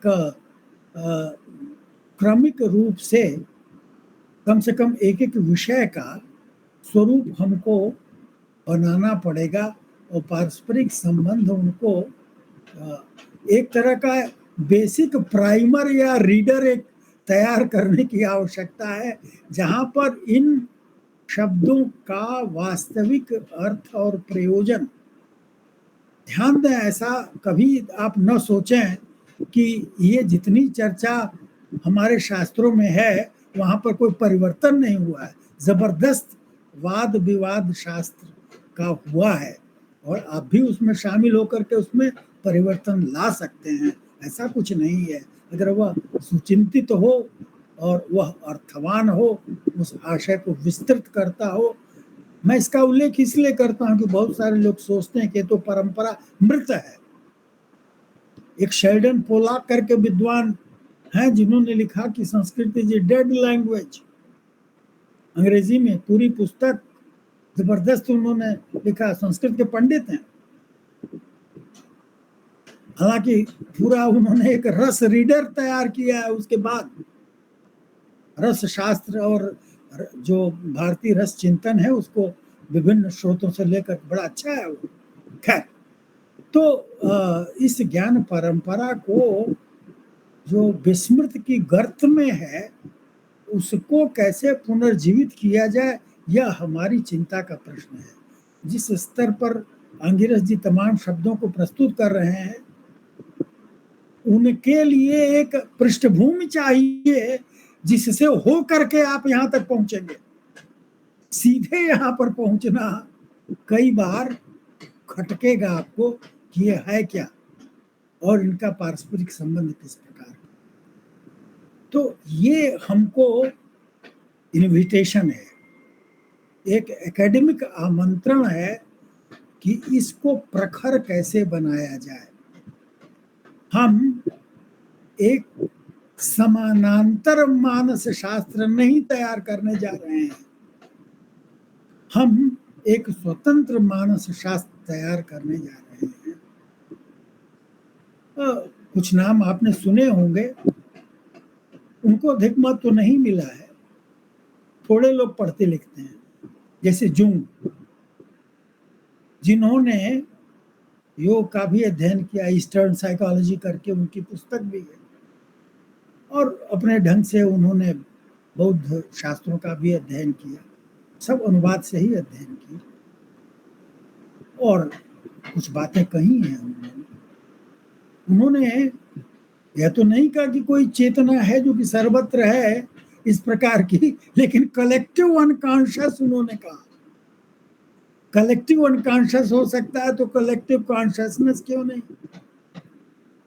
वह चैतन्य जो सर्वव्यापी है उसकी अवधारणा क्या होगी और कैसे उसका संबंध जो है सीमित चेतना से घटित होता है, शरीर से उसका ऐसा क्या संबंध होता है। कुछ प्रयास इस प्रकार के हुए हैं।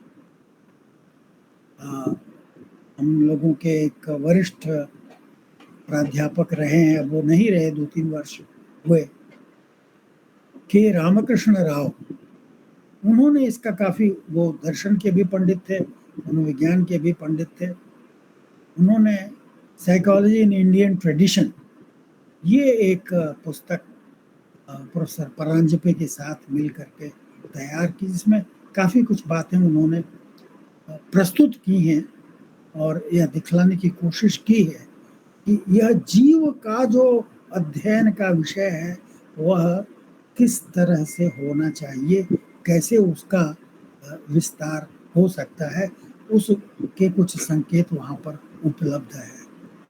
और भी तमाम स्रोत उपलब्ध हैं, यह समय नहीं है कि उन विस्तृत स्रोतों का वर्णन किया जाए, और बहुत पहले से भी इस प्रकार के कार्य होते रहे हैं।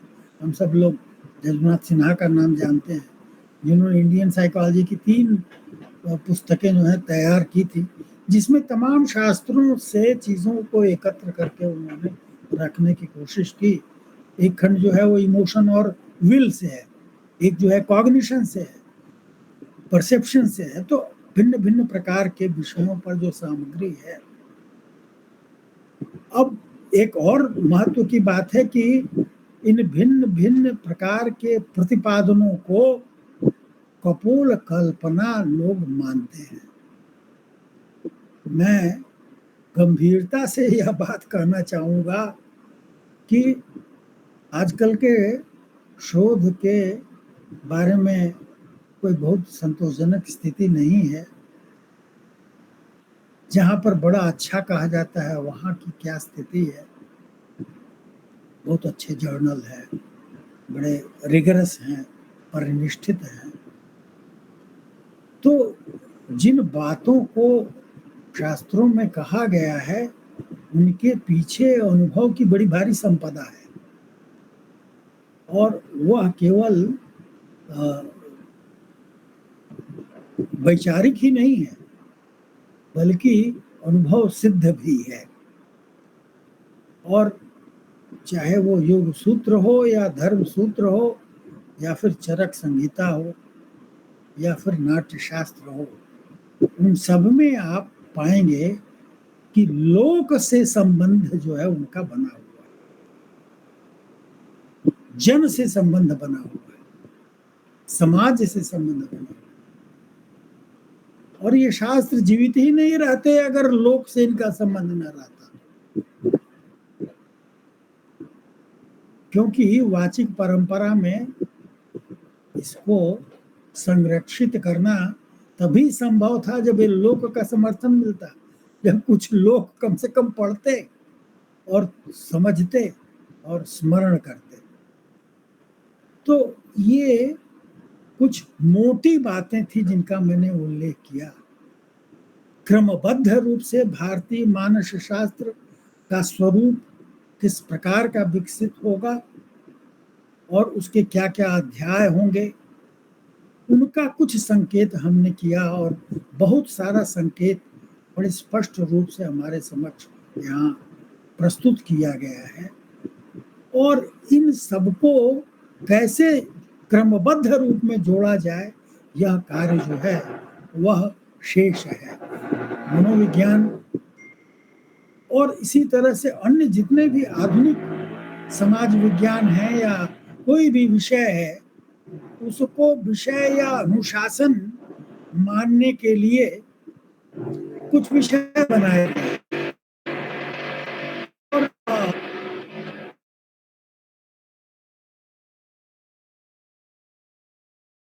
क्या स्वरूप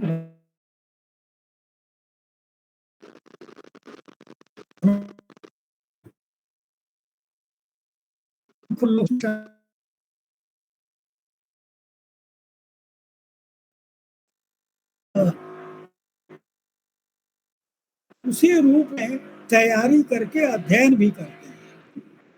शिष्य कैसा हो और गुरु कैसा हो, यह भी हमारे यहाँ विचार का प्रश्न है। मैं इन शब्दों के साथ विराम लूंगा। मेरा उद्देश्य यह नहीं था कि मैं भारतीय मानस शास्त्र के विभिन्न अध्यायों का एक समग्र रूप कर सकूं, दे सकूं। मेरा उद्देश्य यही था कि भारतीय मानस शास्त्र किस प्रकार का होगा, उसका उद्देश्य क्या होगा, उसकी विधि क्या होगी, उसके विषय किस प्रकार के होंगे, उधर आपका हम ध्यान आकृष्ट करें। बहुत बहुत धन्यवाद। धन्यवाद डॉक्टर साहब। वाकई आज मुझे ये बात स्पष्ट हुई कि मनोविज्ञान जिसके पीछे मैं लगा हुआ था उसका मानस शास्त्र से अंतर क्या है। आपने जिस तरह से पृष्ठभूमि सारी स्पष्ट की है, वो अब मुझे लगता है कि मुझे एक थोड़ा सा इसको ट्यून अप करना पड़ेगा, इसमें रीस्ट्रक्चर करना पड़ेगा। और वस्तुतः वही एक पॉजिटिव दिशा थी जिसकी मुझे अपेक्षा थी आपसे, और बहुत विस्तार पूर्वक और बड़े स्पष्ट रूप में आपने ये सारे प्रतिपादन किए हैं कि इसकी दिशा क्या हो और इसका स्तर क्या हो और किस तरह से इसको किया जाए। और निश्चित रूप से मैं इसको अब दोबारा एक बार करूंगा और एक बार फिर हम पुनः मिलेंगे इस मानस शास्त्र के रीस्ट्रक्चरिंग करके। और ये जो मैंने अपनी तरफ से किया हुआ था इंडियन साइकोलॉजी या भारतीय मनोविज्ञान का प्रारूप, मुझे लगता है ये तो केवल एक शायद एक क्या कहेंगे जिसको कि हम एक औपचारिक रूप से दूसरों को चुनौती देने के लिए है, लेकिन जो आपने बताया है वो है वस्तुतः कि व्यवहार में कैसे उसको क्या लाना है और वस्तुतः उसका वेलबींग के साथ क्या संबंध है। तभी वो वेलबींग होगा अगर हम सही अर्थों में उसको भारतीय मानसशास्त्र के अर्थ में लेंगे जैसा आपने स्पष्ट किया है। तो वाकई मैं इसको एक बार पुनः मैंने सारे पॉइंट्स लगभग नोट किए हैं तो निश्चित रूप से इसको मैं रीस्ट्रक्चर एक बार करके फिर आपके साथ दोबारा इस पे चर्चा रखेंगे। तो अब समय है बातचीत का, चर्चा का, सहमति असहमति का। यदि किसी का कोई प्रश्न है तो सबसे पहले डॉक्टर इंदु शर्मा जी हमारे साथ जुड़ी हुई हैं, तो वो उन्होंने अपना हाथ उठाया है। जी मैडम, आप अपनी बात रखें। सर नमस्कार सभी को। सरकार ने बहुत ध्यान चर्चा करी, उसके लिए आभार आपका। बहुत विशद ज्ञान है। मुझे एक आर्टिकल मिला था जो 1950 की है ना पुस्तक से है ना। इसमें डॉक्टर दुर्गा शंकर नागर संपादक कल्पवृक्ष से लिखा था, मनोविश्लेषण और योग चिकित्सा में। उससे नीचे की 2-4 लाइनें पढ़ना चाहूंगी। बहुत सारी चीजें बताई उन्होंने, है ना। मन की स्थितियां बहुत सारी बताई है इसके अंदर, लेकिन मैं थोड़ा सा ही पढ़ना चाहूंगी अगर आपकी आज्ञा हो तो। जरूर। आप बस संक्षेप में बता दीजिए बस कि भी हाँ, और इस बुक का जो है ना फोटोग्राफ खींच के ग्रुप में डाल दीजिएगा, ताकि अच्छा अगर अच्छा। होगा तो मैं इसको पूरा मंगवा। आर्टिकल डाल दूंगी मैं आपको, जी है जी। ना। जी हम्म। तो इसमें दे रखा था लास्ट में, यस्मिन सर्वाणि भूतानि आत्मे आत्मेवा भूद्वि ज्ञानतः एतत्र को हाँ, मोह को शोक एकत्व मनु तो पश्यतः।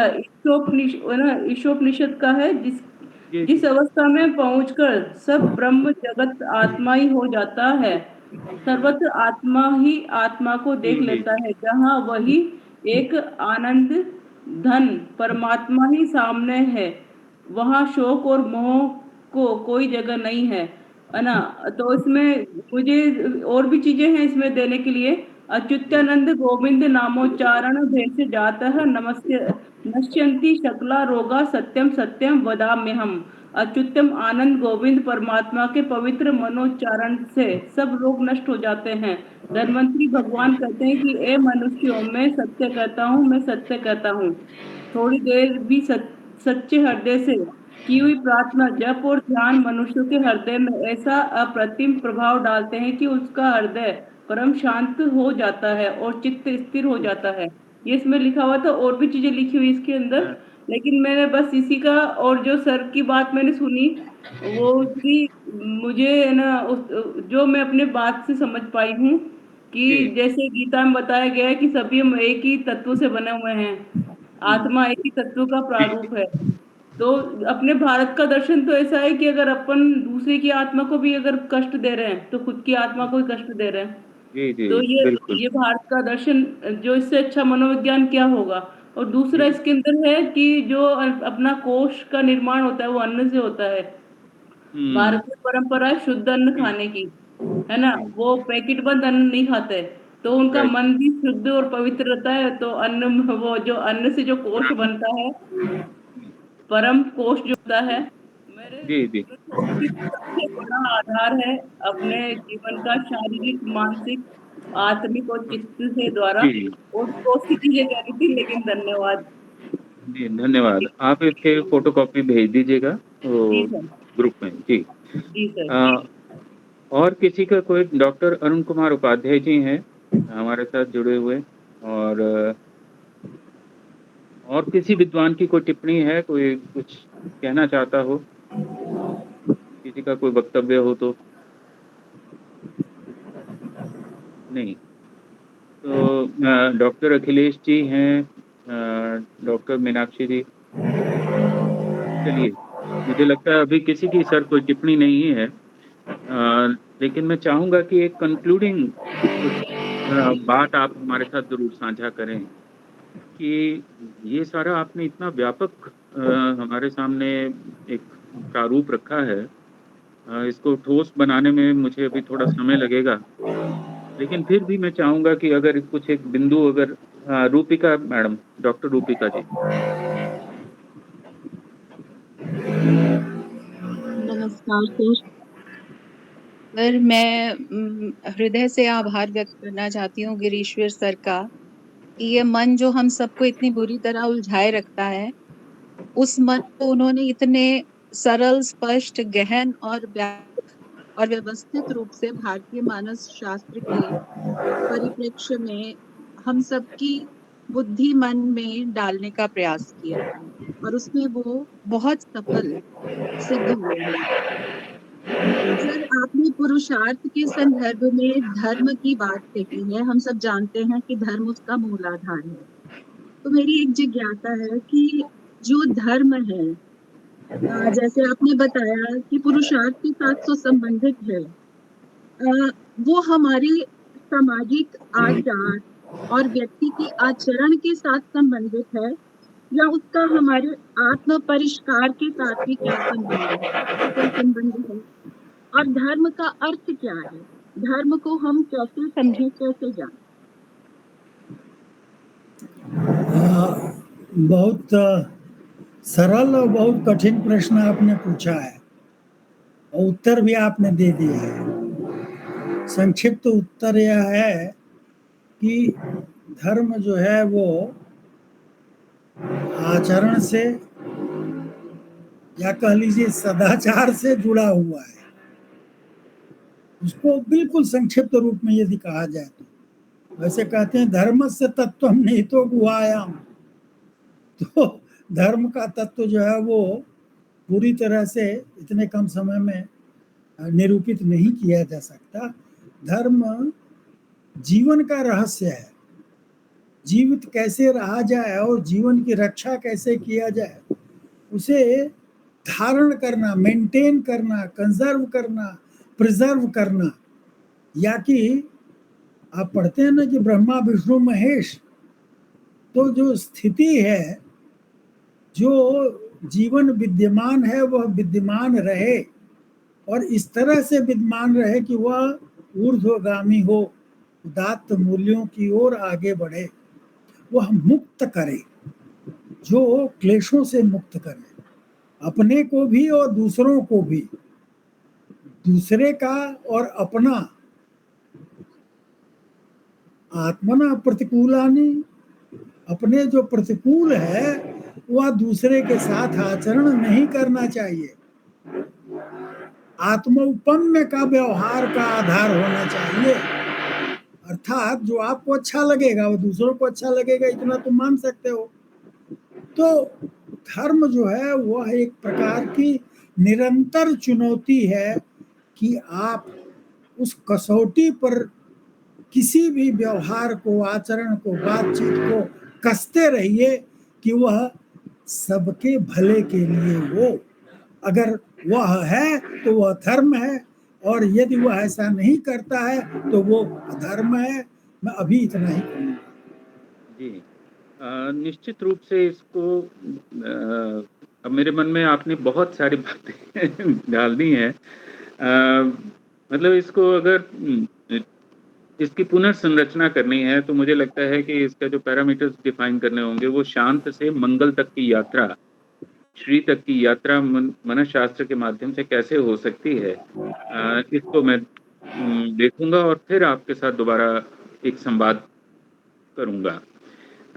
मेरे सामने आपने जितनी व्यापकता से और विविधतापूर्ण पक्षों को आपने रख दिया है, मुझे इसको समय लगेगा अब समेटने में, तो लेकिन बहुत रुचिकर है और बहुत उपयोगी है और मुझे स्पष्टता बहुत आई है।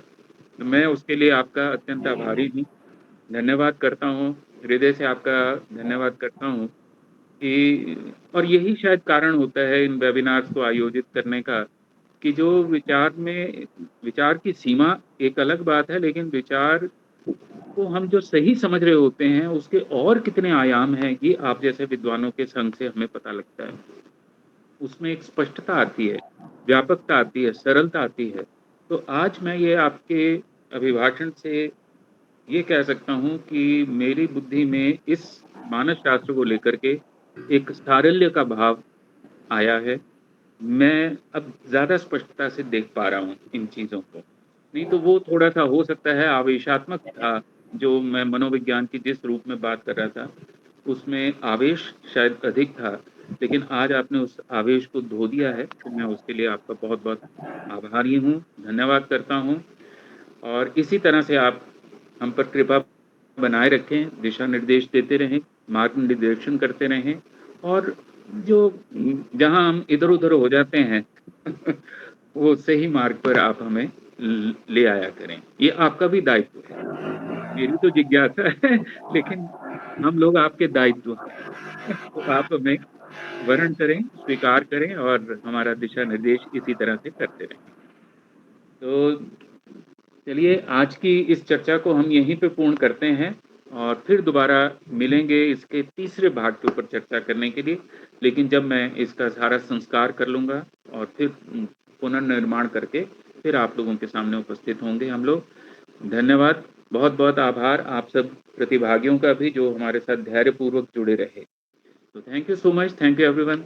बहुत बहुत धन्यवाद सर, बहुत बहुत धन्यवाद आभार। सर। धन्यवाद ma'am, thank you so much. Thank you everyone, thank you so much.